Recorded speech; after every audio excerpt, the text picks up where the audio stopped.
Tu veux que je te raconte l'histoire du kangourou des villes ? Ok, mais par contre, moi, je ne raconte mes histoires qu'aux enfants qui se lavent les dents. Donc attrape ta brosse à dents, ton dentifrice et tu frottes jusqu'à ce que l'histoire soit terminée. 3, 2, 1, 0. Est-ce que tu dirais que tu es plutôt rat des villes ou rat des champs ? Ouh là là là là, attends, je veux pas dire que tu ressembles à un rongeur, hein. C'est juste une expression française.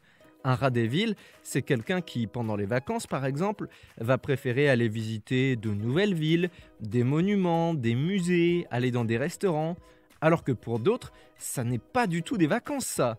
Ce sont les rats des champs.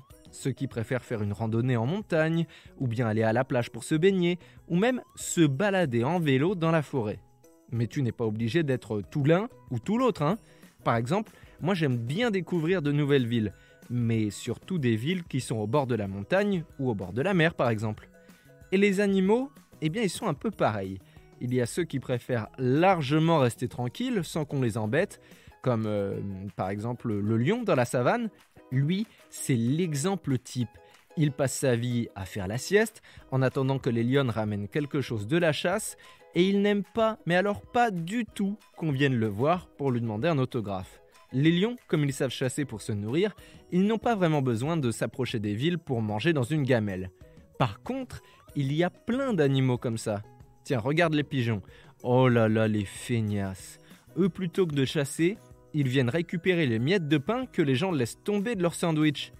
Mais ça implique de vivre en ville, parce qu'il y a plus de gens au mètre carré, et donc plus de miettes aussi. Certains animaux sont curieux aussi, et vivent très bien en ville. Il y a plein d'endroits en Asie où les petits singes se baladent sur les fils électriques, et viennent voir les humains pour leur demander un peu de nourriture. Par contre, j'en ai jamais vu en France. Toi non plus, pas vrai ? Nous, on fait dans le classique. Normalement, en ville, c'est chien, chat, oiseau. Mais si je te disais qu'un jour, j'ai aperçu un kangourou près de Toulouse dans le sud-ouest de la France. Pas mal, hein ? Je vais te raconter dans une seconde. Mais d'abord, est-ce que tu sais que le brossage de dents, ça fait plus de 5000 ans qu'on a compris que c'était important ? Depuis l'Égypte antique. Sauf qu'au Moyen-Âge, la tradition s'était un peu perdue. Et au XIIIe siècle, le roi Saint-Louis ne se brossait plus les dents que 6 fois par an. Berk, trop dégueu, hein ? Et ça se dit roi avec une haleine pareille ? Bref, je reviens à mon histoire de kangourou. Début août, les gendarmes de la commune de Muret, près de Toulouse, ont reçu un drôle d'appel. « Venez vite, il y a un kangourou en liberté dans la rue !» Un kangourou ? Ça c'est la meilleure. Ils ont dû croire à un canular téléphonique, les gendarmes. Mais ils sont venus quand même. Et la surprise, à 4h du matin, ils se retrouvent face à un authentique kangourou qui sautait partout. Alors oui, ça te fait bien rigoler, mais c'est vraiment pas facile à attraper du coup. Les gendarmes ont dû fabriquer une sorte de laisse de fortune pour l'attraper sans le blesser.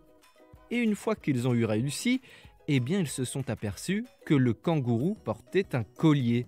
Donc ça veut dire qu'il habite avec son maître pas loin. Oh là là, j'en connais un qui va avoir quelques petits soucis si tu veux mon avis. Bon, montre-moi un peu tes dents. Fais A, fais I. C'est pas mal ça, bien blanche comme il faut. Tant pis pour vous les caries. Allez maintenant, au lit.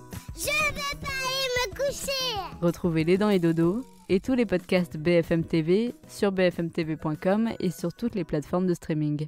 C'est un podcast BFM TV.